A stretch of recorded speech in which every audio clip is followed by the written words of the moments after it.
Some parents do everything in their power to mitigate screen harms at home, but then their children go to school and they experience hours of screen time in the guise of educational technology, or EdTech.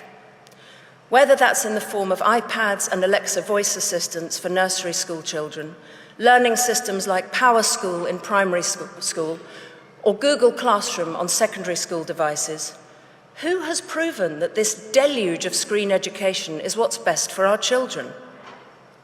No one has. If we step back and view this state of affairs through a compassionate lens, it's fairly understandable. Let's wave aside the fact that only 7% of UK edtech companies have conducted randomized controlled trials, and just 12% have used third-party certification. Let's put these pesky facts aside. At the beginning, these products seemed futuristically exciting.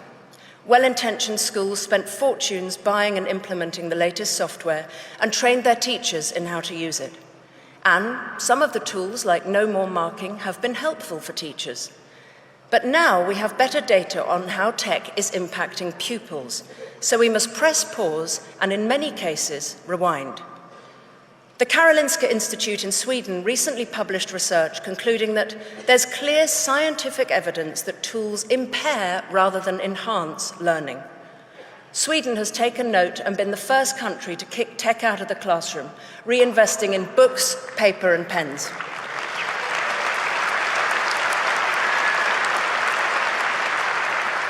They had the courage to admit that EdTech was a failed experiment.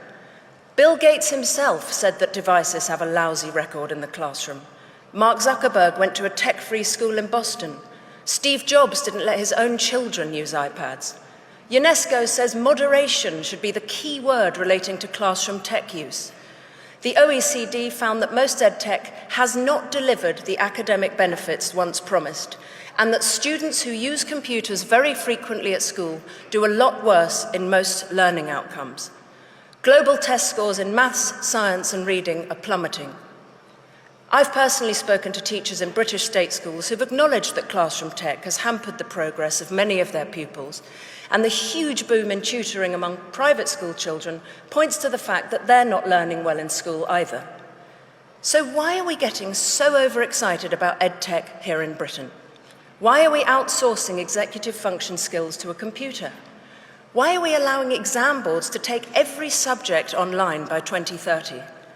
All the emerging research generate a pulling up of the drawbridge rather than the open-armed embrace that we're seeing.